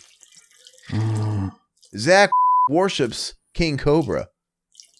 And they start like associating you with him. Stop saying my real name, my real last name. My name is King Kid COVID. I just called you Zach. You said my last name. I'll have to censor that. Did I say your last name? You did. I don't think I did. You said it like 3 times. Oh, maybe I did it in the back of my head because I was doing like a political ad, and they always say, "My bad." You guys didn't hear any of that. Men in Black flash. Oh yeah. I just did a pee on the show. Okay. Making good content here. Yeah, absolutely. So, hey, fun fact, Virginia Slim here, in real life, her name's Chelsea Fields, and in real life, that is Scott Bakula's wife. The Chad of all Chads, by the way. Scott Bakula is King Chad. Fucking, she should have, her name should be Chelsea Grammer, and she should have got fucking married to Kelsey Grammer. There you go. So, how did Harley know that Marlboro Man was here at this time on his way out? He put a tracker on him. Well, no, he did. It doesn't make sense. He already told him about the tracker. That's already. Exactly. Let's do it. It makes no sense. He had to have guessed what would I do if I was him. He would go see that old lost love. They act like this is like a tiny like whole backyard or something. Like this is how do you just find these are needles in haystack? You know. It is hot AF in this room. Yeah. Kind of wish I had a fucking fan spraying fucking big. You know how I always like to say, fucking, you spray your cum clouds and a beautiful woman, fucking just fill her with your thick cum clouds. Fucking, I want to spray air clouds at me now. Fucking. There you go. This is where they're talking about the boots and that whole backstory. He says it's the only thing his old man ever gave to him. He gave it to him as a present on his first day on the professional rodeo circuit. Because I guess he used to be in the rodeo. And I guess he got injured or whatever. He doesn't do it anymore for whatever reason. But you know what's funny? And then Marlboro Man goes, you never told me that before, Marlboro Man. Isn't it kind of weird they've been friends this long and he didn't know that story? He never told me, he never explained it. Fucking, it was something he kept close to his chest. Fucking, I don't tell anybody that. It is kind of funny, though, that he walks around with, like, duct tape boots, I guess. It's pretty interesting. This is a Ruger. Oh, he's like, that's too much gun for you, Harley. Yeah, I think it's funny that he's a terrible shot. I think that whole thing is really, really funny, especially when we get to towards the end here. The movie kind of goes by. This movie to me just blows by pretty fast. But we need Freddy Ruger. He's got fucking little guns on his fingers. There you go. But isn't it pretty funny though? Like that whole thing where he's telling him, you know, it's setting it up. You know, you squeeze the trigger, you don't yank it. It's not your dick, right? And it all lives up to that end where it's like, squeeze it, Harley, where he's got him like, don't shoot him. And he shoots him and he actually hits him. I always thought that was really funny because that is formula, right? It's all coming back like, oh God, he's got this moment. He has to make the shot. They say that on fucking Child's Play 3 too. Squeeze the trigger, don't pull it. Fucking, is that something that's really like easy to fucking fuck up if you're shooting a gun? I've never shot a gun, but like fucking, it seems like, yeah, like you wouldn't want to fucking move the posture of your hand. You would just want to fucking twitch your finger. Yeah. So I guess it'd be natural though when they say pull the trigger, you're pretty much relaxing your wrist and you're pulling, right? But basically, they're saying, "Hey, keep this firm and squeeze it." So, because there's going to be recoil, you know, it's exactly. Yeah. I'm going to need to know this whenever I decide to paint the fucking walls red one day. Can that be in the 5-minute clip you do? Can that? You got to cut that shit joke. out. You think the suicide joke can fit in there? You got. Oh, okay. Oh, I didn't take it as suicide. I took it as like I'm going to shoot up the post. That's what I thought. Like, oh shit. Just shut the fuck up and fly, Tom. I like that line. Okay. Anyway. Tom Sizemore. And he just mistaked him for Tom Sizemore too. Yeah. So, yeah, it's weird because the movie does not feel like it lasts a long time. It's only like 90 minutes and it feels like 90 minutes. But at the same time, yeah, it's got like 2 first acts. It's kind of got 2 2 final acts because this is almost like a final act, the showdown. They have this big showdown, just squeeze it. And they figure out how to kill him and they kill him and they walk off. But that's not it. They got to go to the bank. And then there's one more sort of like final boss. I don't know.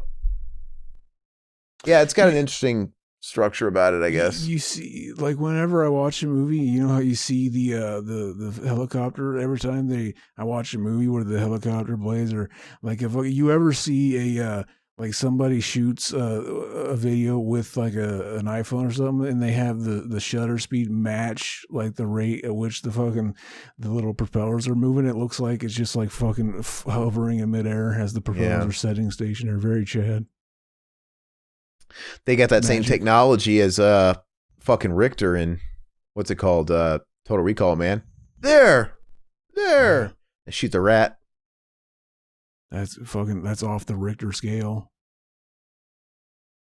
Off the hook. Yeah, they got all these little like character quirks I like. Like I like the attention to detail of the characters as far as not these guys, but Harley Davidson and Marlboro Man. They're very different guys, but it's the way all those buddy movies have to be, where they're very different guys. They're very different types. One's like the rocker. One guy is the country guy, clearly the cowboy. And what's it? Rockers, hip hoppers, and everybody. But what's it called? One of the little quirks about Marlboro Man is that he's cheap. You know, Yeah. like he's counting per ammo, right? You know how much he's spending. I always thought it was pretty funny. He's a real Mr. Krabs, that one. I don't know. I like this movie. I'm surprised this is one of those flicks that eventually got a Blu-ray release too.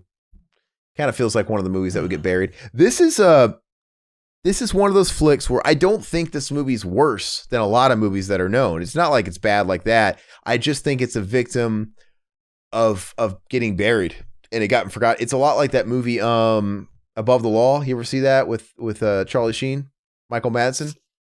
I've tried to watch that movie multiple times, and it's always just like fucking my brain just refuses to take in any of the shit happening in the movie.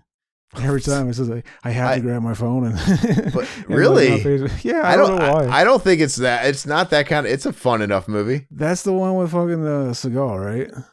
No, I said Charlie Sheen and Michael Madsen. Or is it Beyond the Law? I said Above the Law, right? My bad. Yeah. Fuck, is it called Beyond? Hold on. Yeah, it's confusing. Charlie Sheen. I'm gonna look it up. Now you got me questioning. Charlie Sheen. Is it Beyond the Law? I got you questioning your sexuality. You fucking. Yes, my bad. Twink. No, not that. But Beyond the Law. Yes. You love this ass. You want my body. Okay, my bad. So Charlie Sheen in 1993 did this movie called Beyond the Law, and it's just this movie. Like whenever you see it, you'll be like, "I've never seen this." You'll be like, "I had it in 30 years. How have I never seen this movie? I've never even seen this on TV." You'll have that effect because I don't think they've ever played it. But it's a good movie. It's a competent movie, and it's basically it's Donnie Brasco. It's that type of movie, but with a biker skin. So Charlie Sheen is a cop. He goes undercover and he infiltrates this drug dealing biker gang. And so he grows out his hair, grows out his beard, and he fits the part and he gets in the gang and he gains their trust. And I do own a copy of that to watch. Yeah, I forgot. Yeah. What's that? I do have that to watch. Oh, because don't I have it in like Vudu or something?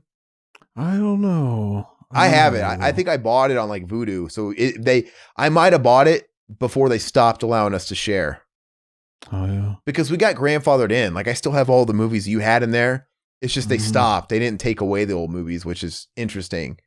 Because I still have like Planet of the Apes and all that stuff you had in there at a point. But Beyond the Law is in there, so you might still have it. But it's a good movie. But it's just one of these types of movies where it's like, how come I've never heard of this movie? These baddies that have the long trench coats on, they should have made this take place in the same movie universe as Halloween 3, and they should all be like the robot. They should all bleed egg yolk. Mm-hmm. Fucking Marlboro Man fucking punches through him with his Mega Buster, and fucking just egg yolk comes out the back. What if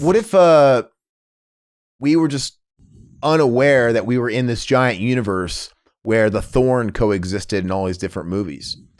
Like, what if the Thorn was behind this and they, the movie totally takes another detour and they kidnapped Harley and they start sacrificing him to Michael, a rape. What if we made a movie and all of a sudden the bad guy was Thorn? Marlboro Man comes in and has to fuck his niece.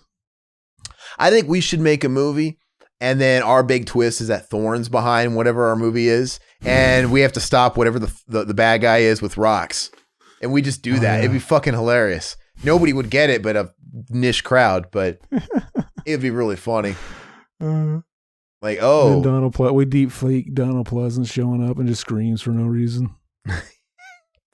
Which I'm sure we could. He doesn't even look like Donald Pleasance in that. Is that the one where he's got like the fake ass prosthetic, or is that like 4 or 5? I can't remember. Skin grafts. Which one does it look really bad? One of them, the effect looks really bad. Which one is it? In part 4. By part 6, they just basically written it out that he had scars on his face, and he says, "Oh, I got skin grafts." Nice. But they cut that out. That wasn't in the theatrical, so everybody just thought it was a continuity error that fucking his face was fine. And that's also one of the reasons why that movie doesn't even attach itself to 4 or 5 to me. Like it feels like totally on its own island. The producer's cut does. It like even has like the opening where it shows fucking Jamie Lloyd. It kind of recaps the ending of part 5. Yeah. But without that, the fact that Jamie Lloyd is recast and older. I remember as a kid, I never even fucking knew that was Jamie Lloyd. Yeah, and me neither. Because they don't, like you said, they don't establish it in the version we saw. There's no. They do call her Jamie at one point. But that's it. That's not enough, right? If it would have been different if they had a bunch of flashbacks and stuff like that. But you never knew it was Jamie because they just pick up and they assume that we're gonna know who that is. Yeah. And it's not very establishing. So That, along with Donald Pleasance not having the scars, and just like everything about it being so, I don't know, it just seems weird. Probably because 1 and 2 are very connected. It's obvious, like, okay, it's one of the same story. It's got the same characters. Okay, 4 and 5 is just like 1 and 2, where they're connected. And 6 is like this one that's on an island, right? Yeah. 3 doesn't count. That's why, I think maybe that's also why 6 feels so weird. Because it doesn't. Our boy fucking Mickey Rourke, fucking swole Michael Keaton has those fucking, he's got the iron crosses on his ears and on his fucking jacket. Is he a Nazi? What is going on? I don't know. But or is he in the West Coast Customs or whatever the fuck? The West fucking Orange County Choppers. I don't know. But speaking of, did I watch something with Michael Keaton recently? I don't know. I was thinking something with Michael Keaton. I wanted to watch Beetlejuice last night because I'm in the Halloweeny mood, and Beetlejuice is one of those movies I like to watch around the season. But I didn't. I watched The Corpse Bride for the first time, though. Strangely enough, I mean, as much as I love Nightmare Before Christmas, I've never sat and watched The Corpse Bride. But that was a decent little movie. I liked it. It was charming.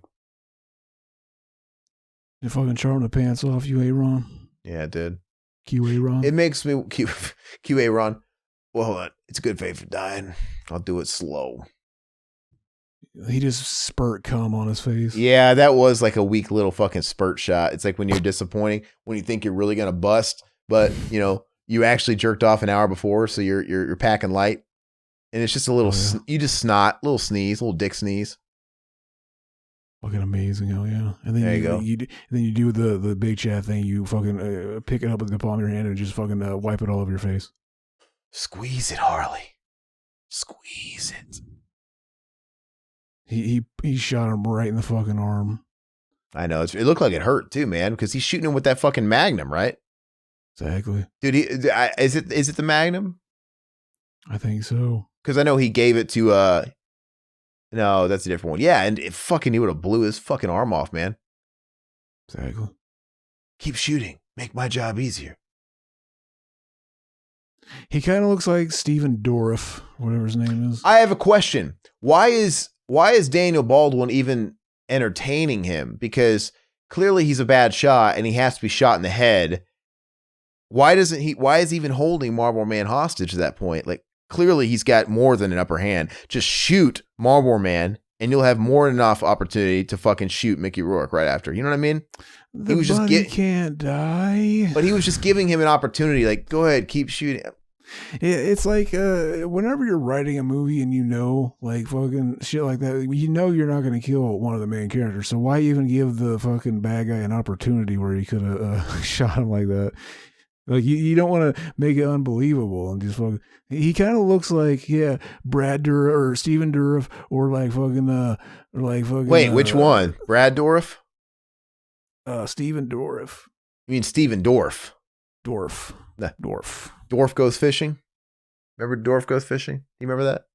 I don't. Oh, he was these videos that you could buy. They always had like these 1-800 numbers. Buy Dorff Goes Fishing. They acted like he was like an Ernest type character. Like, buy all the hilarious Dorff Goes Fishing videos. You can buy them here. It's like the kind of shit your grandpa would like. And it was weird. Like, I never heard anybody talk about Dorff Goes Fishing. I never saw it on anything else except for this 1-800 number where you can get it. But yet they established it like it was popular. And remember, sounds amazing. We should watch it. But they made fun of it. But they parodied it and they referenced it on King of the Hill, right? I never got it then. Yeah, like they referenced, like, I don't know if they were watching like Dorff. It was on like King of the Hill, like what the fuck. But yeah, and he was like this little dwarf and he was like fishing. I'm like, it was like, it looked like Mr. Bean, very low budget, looked like like public access shit. Sounds amazing. Yeah. Look, those are the big fucking weird orbs that fucking Trump was touching with the Saudis in that weird picture. Oh yeah, the fucking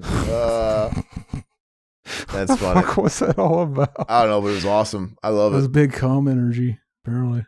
I love it. Anyway, so now they're here to take down Tom Sizemore, the big bad, and they just roll in here, which he does acknowledge how easy it is. Like, you just thought you would roll in here and kill me. Was that it? That was their plan? And then, he's like, yeah, that was the plan. But that wasn't their plan because they've got an ace up their sleeve.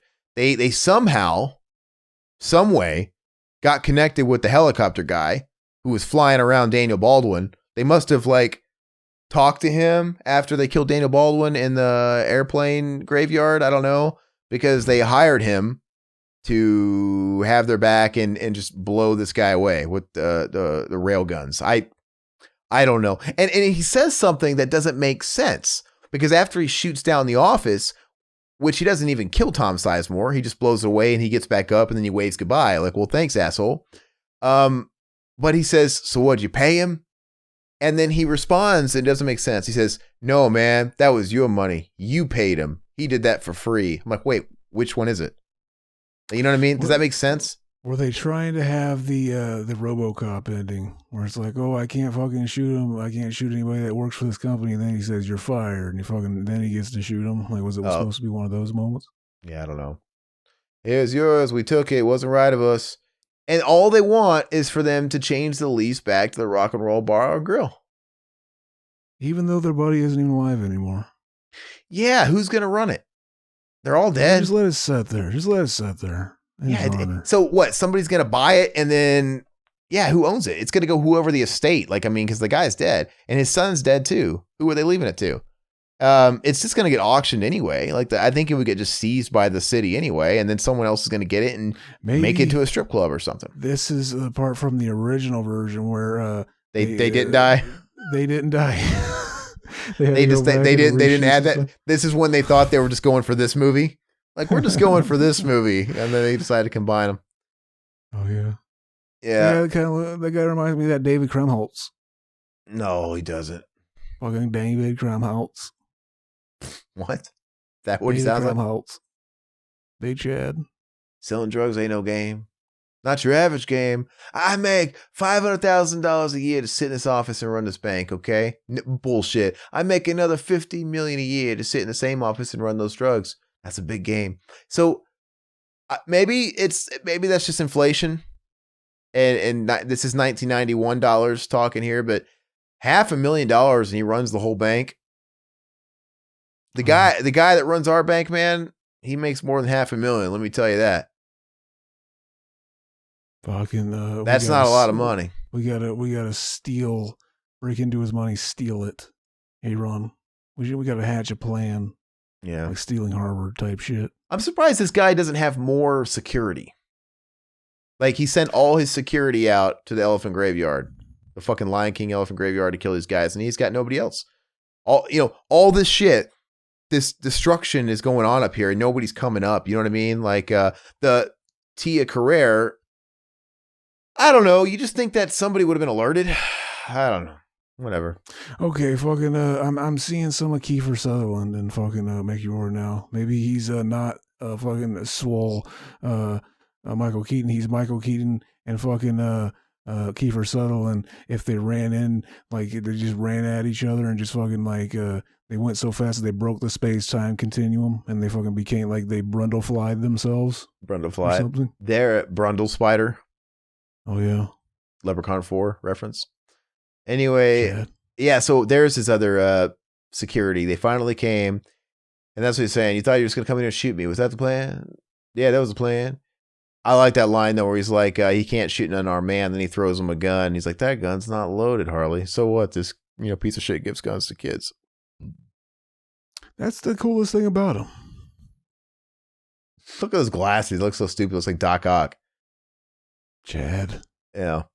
Anyway, should have gave him those like really pink, like the really flamboyant colored ones, and he looked just like our boy fucking Elton John. Not everybody that works for this massive ass bank is part of this drug cover, right? So does anybody on the lower levels wonder who all these fucking crazy, like, what's it called? Beta boys? No, what the fuck is it? Like, mercenaries? Why are these like trench coat mafia rejects? Yeah, why is these trench coat mafia mercenaries with fucking automatic weapons paroling around? It doesn't make sense. Do they come to the office every day? Because they all have to enter through the bottom, right? Do they all come in like regular clothes and then once they get on the secret top floor, they fucking it just doesn't. It's so weird. I want to see what the everyday work day is like. These I just wrote the script in my head for the fucking the prequel where they tell us what the Trenchcoat Mafia guys came. They were hanging out in Columbine School, fucking trying to get in with those two kids, and they were like, "You ain't cool enough to hang out. You don't even listen to Marilyn Manson, bro." And they fucking they branched out. I'm dead serious. What does that mean? Did you see that dialogue exchange?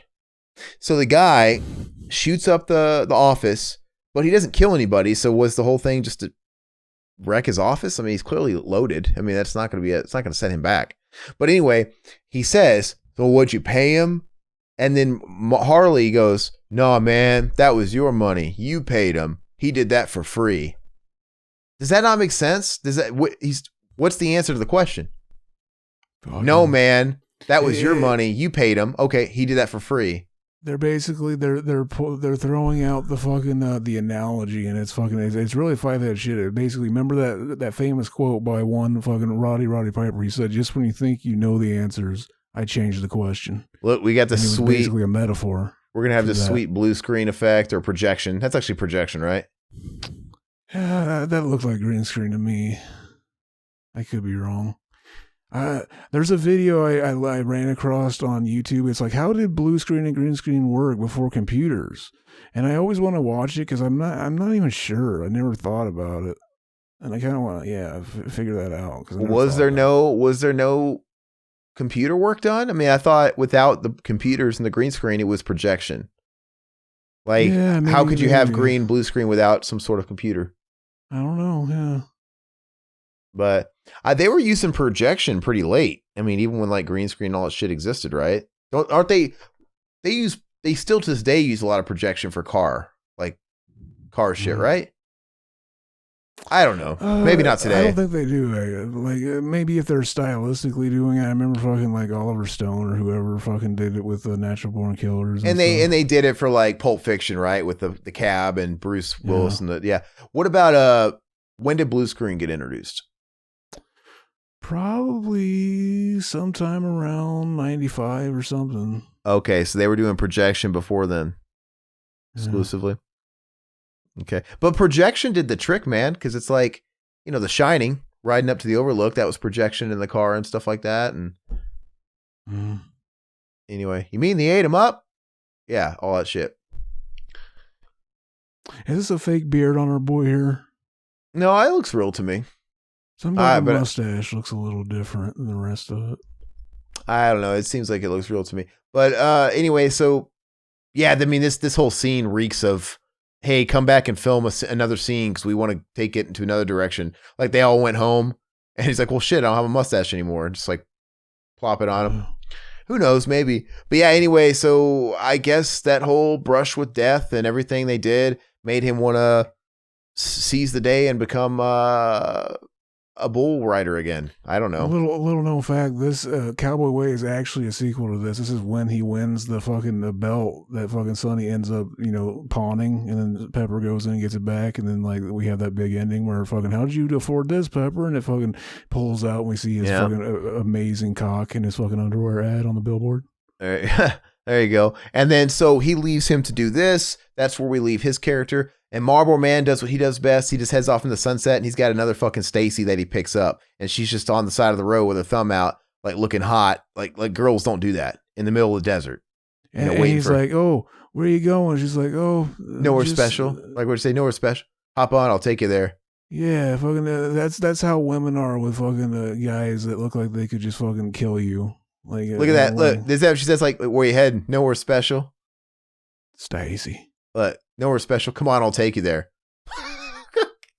It's like, all right. He's basically telling her, like, I'm going to come really quick. It's not going to be that satisfying. Yeah, that's exactly. Really Chad. That's really Chad. That's so funny, man. Look, and then they take off. She doesn't even, they really aren't talking about where they're going to go. She wraps her legs around him like that, which probably wouldn't feel comfortable at all. No, it's just. It'd probably make you easier to fall off, too. Slide off the back. And then it ends, baby. The credits start rolling. I like that song. I always like these, like, I need to put together a playlist, if I could find them all on Spotify, of just like my B-movie soundtrack songs. Chad. I would put this on here. I would put like forgotten soundtrack songs. I would put that Mighty Duck song, that end credit song, Winning It All. And it sounds like an 80s type thing, but it's clearly like a holdover from the 80s because Mighty Ducks was like 90. I would have to put the song from Lionheart when he's entering the ring, the final battle, and the songs from Bloodsport. What about the song from fucking Over the Top? When it takes it all, let it take the fall. Yeah, I mean, that one too. No, that one's really good too. Anyway, so something about the movie. It's a movie I've seen a bajillion times. That guy's last name is Boney. Chad. It's weird. But yeah, it's not a bad flick. I like it. It's comfort food. Comfort food. I do feel good about, I always want to know how all movies got made. Like when you see a certain movie, you're like, I wonder what the first script looked like. Like this is clearly the shooting script, but how many people did it go through and how many revisions did it go through? Because, there's a lot of people stuff goes through before it actually gets made. So I think more often than not, whoever wrote the initial draft, which I never know the rules on that because you see movies all the time that have like a list of writers. But I've also heard that the rule is like if you're looking through the books and you're looking through the actual official rules, whoever wrote the first draft gets the credit. So when you see like a movie like Creed 2, like I don't know why I'm saying Creed 2, but Sylvester Stallone wrote Creed 2. He wrote the first rough draft, but it got passed on to other guys and they cleaned it up and it got, but since he had the initial concept, even if it changed or whatever, he got the credit. Nobody else's name is on there. So I've always wondered why they follow the rules sometimes and why they don't. Like if it's maybe it's because they want like if they want it to have that motif of like, oh, it's directed or written by the original writers, so they're just like, it looks better when it just says Stallone and not Stallone with like a bunch of other people. Well, but I'm pretty sure as long as like you write at least like fucking 50% or something, you can get a credit or something. If you want it probably it probably has to do with how much did the principal story change from at the beginning of the line and the end of the line. So if all the main beats and the essential A, B, and C are still there of Creed, by the time they cleaned it up, it might not be worth it. But if they've introduced, like if Creed 2 didn't have Drago in it, like it was that drastically different, like, okay, shit. Well, you basically came up with the idea to do a sequel. We were going to do that anyway because the first one made money. So I don't know if you get credit. I know Charlie Kaufman did like he was kind of a writer for hire because like he's so like he can't get anybody to fund his movies because they're so weird. The guy that did like fucking Being John Malkovich and all this stuff, and then like he made basically he was a writer for hire for this movie called Chaos Walking, which was based on a story. And like fucking that basically got rewritten, and like he wrote like literally less than like 5% of it, but they still put his name on it because he's got clout and like big circles. The thing is God, what was that movie we did a commentary for, a Cinemanima for, where they used someone's name? We were recording a podcast for, or maybe it was Joe Bob. What big writer? The Dan O'Bannon. They put Dan O'Bannon. Yeah, Dan O'Bannon on Dead and Buried, right? Yeah. He's like, this movie is shit, but they used his name because he had clout. He wrote Alien or whatever, and it's like, what the fuck is this? Yeah, so the thing about like the way it works in film is there's no rules. There's like rules, but there's not rules. Like there's quote unquote rules to writing a screenplay and the formatting, but yet all the biggest people in the world break the rules, right? It's kind of like those rules are there for people that have to prove themselves.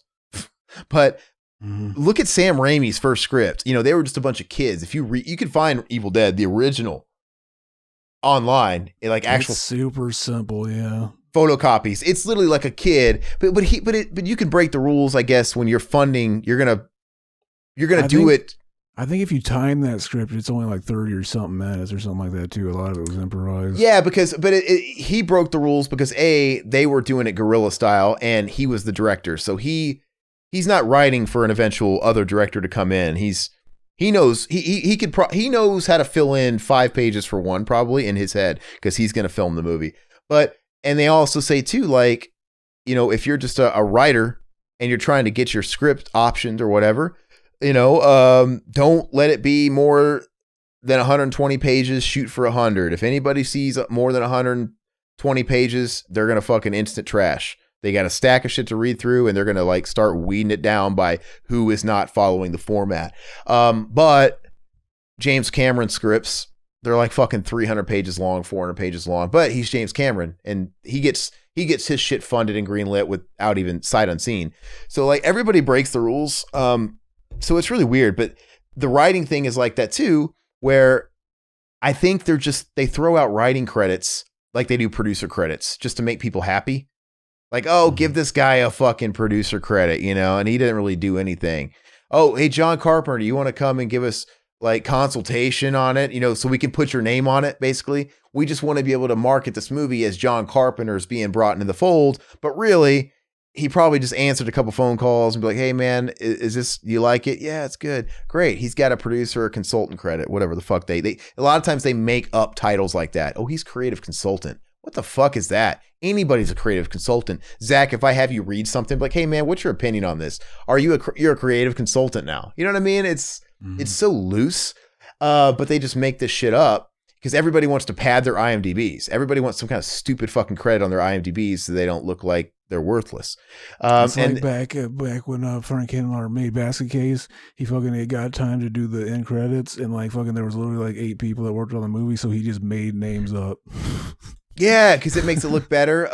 But no, I think that's where like the story credit, because you know how there's writing credit and story credit, right? Story credit, I think, is well deserved, but in a lot of cases it's not. So you could tell there was a lot of cases where they just gave like the producer the story credit. Like, well, you mean Avi Arad came out with the whole story of it? So it's like, oh, that's like saying, hey, I got this idea, I got a story. I think you deserve a story credit if like you come to the table with the beats of the story. Like, okay, look, I got this story about this cowboy and this fucking, bike rider. And, you know, their old bar where they used to hang out gets blown away. They owe money to the bank. They come up with this thing to pull off a heist. Then they find drugs. You know what I mean? You have to come to me with the story, right? Yeah. To me, that's like basically you come to me with an outline and then you give somebody else that outline and then, okay, well, I have to actually scriptify it and I have to write it and do the hard part. A lot of times that's the hardest part. I mean, coming up with a good idea is very hard, but sometimes good ideas come easy. So it's just like you can't force it. So sometimes the actual writing it is the tough part. And then you give it to another guy and he's got to make sense of it. Like, okay, well, how do I make sense of this? How do I let it flow? How do I write it according to a certain budget? You know, how do I make it not slow? How do I make the pacing right? How do I got to write the dialogue? So that guy gets the writing credit, but and I think the story guy deserves credit too, obviously, because it couldn't exist without him. But I don't know. I unless the story's really, really, really fucking fleshed out and really fucking good, the writer usually gets a little bit more of my praise because he does the grunt work. He actually puts it together. But a lot of times you see these movies like X-Men, Avi Arad or whoever, this fucking Middle Eastern producer that just produces all kinds of shit. He produces everything. You'll see that like one of the X-Men movies and he'll have like a story credit. And I'm like, did Avi Arad has produced 100 fucking movies this year. Did he really come up with a story of all these fucking movies? Did he really come up with a story of Expendables 2 and X-Men 3? No, my ass. So I think a lot of that stuff is just sort of thrown a little bit like, okay, well, technically Avi wanted us to make X-Men 3 or whatever because the last one made money, so he gets a story credit. Like, what? Okay. But yeah, I think a lot of that stuff's just like political gifts. You know, like, all right, here you go. But anyway, but that's why I love writers, and that's why I like, and you know, Stallone, all the movies that he's written, I bet you $1 million. He comes up with a story and he writes the first draft. He doesn't write anything beyond that because Stallone has always said when he writes, he always does freehand, old school, like he did the original Rocky. He writes on paper. So there's no way he's writing every draft with fucking pen and paper. He's not doing that. He writes the scratch draft. That scratch draft might be fucking 50 pages. It probably isn't even like full length. And it's just very, very rough and he hands it off to somebody. So anyway, we kind of went off on a tangent. Anyway, that's Harley Davidson, the Marlboro Man. What are we doing? Are we doing, is it Cinema Enema for next week, or is it a commentary still? I lose track. We got to the end of the month to do Cinema Enema. It's up to whenever you want to do it, we can. Oh, okay. So, well, if we're doing a commentary, what's your pick for commentary? I'll think about it. I'll look into it. Think about it. It's pretty much up to you. If for some reason you want to do Cinema Enema, just let me know and I'll have to watch the movie because it's going to be being John Malkovich.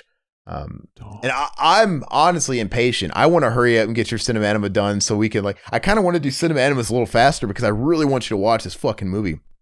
I really want you to watch Grave of the Fireflies. So you know how tempting. I have so much fun doing Cinema Enema, and like you said, it gives us an excuse to sit down and watch a movie as homework and watch something. I kind of wish we could just do a month of Cinema Enema, to be honest with you. But I'm not saying we're gonna do that. But but that's what makes them so special. Maybe if we did them all the fucking time, they wouldn't be as fun. But anyway, we'll let you know. I guess it's to be determined on what we're doing next. But thank you for joining us. If it's your first time here, I'm going to say it again. Please like the video. Help us out in the algorithms. Subscribe to the channel if you are new here. And if you're new here, please look at all the other content we have. We've been around for 11 years. We've got hundreds and hundreds of videos, all sorts of shows, not just this show. We just mentioned one of them a second ago. If you guys like what we do, please consider supporting us outside of just liking the videos. We have a Patreon. It's linked wherever you're listening or watching us. We're on podcast free feeds, obviously on YouTube. Patreon linked below. $2 a month gets you early access to all the shows, gets you exclusive content and shows. I'll let you guys go down there and just peruse and see what we have to offer. And then, if you want to support us any further, we do have a Teespring if you guys want to wear some swag. I'm not wearing any today, but we got some cool shirts up there that represent BTM, Cinema Enema, the Revival House Network as a whole, Mac and Zach Save the World. Check it out. Whenever you guys buy anything over there, it's all quality. They kick us back a healthy portion of that. So I think that's all we got. Is there anything, Mac and Zach, you need to plug or? Fucking Nightmare on Elm Street Part 2. It's coming out, baby. We did it. We did it. Very Chad. And all right. The Patreon episode is going to be the SpongeBob SquarePants movie. All right. That's the Patreon exclusive. So Mac and Zach do one of those once a month. Oh, yeah. I'm excited to watch a SquarePants movie. I've never watched. Is that the one with the David Hasselhoff? Fucking amazing. Okay. Puts them in between their titties and his titties, and he fucking squeezes them together, and they fly through the. It makes them get to their location faster. That's his purpose, I guess. Well, thanks, guys. We appreciate it. Be on the lookout for that. And like I said, we'll catch you guys next week with another commentary or Cinema Enema. All right. Bye-bye, puppets. End of the week at the Revival House. Next month's theme, you gotta figure it out. Italian zombies or Pauly Shore, a slasher with a knife and the girl next door, and 1 second in, get it all queued up and ready, hit play in 3, 2, 1. Bye-bye puppets, Zach Pete and a solo cut band. Couldn't miss Cameron's love and Josh's Scott Vale and Riverman's babe. Bye-bye puppets.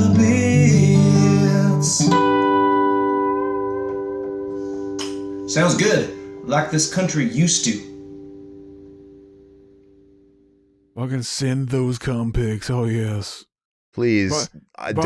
By the way, when I say I'm going to use it as a promo, I mean fucking, we're going to have it pictures fucking, listen to Mac and Zach Save the World, and it'll just show that picture. I'm not going to this is Adrian Mendoza's cum. I'm not going to fucking say that. But it's maybe if we're running it on more family friendly type of things, we'll put a sensor the pixelation. I can't believe you're doing this anyway.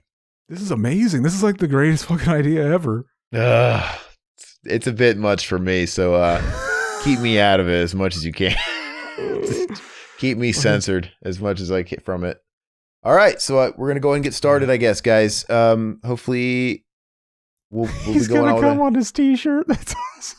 Oh my gosh! All right. So we're gonna go and get the podcast started. Are we ready? We are, baby. Revival House. East now, y'all. That sounds like fire, like this country used to.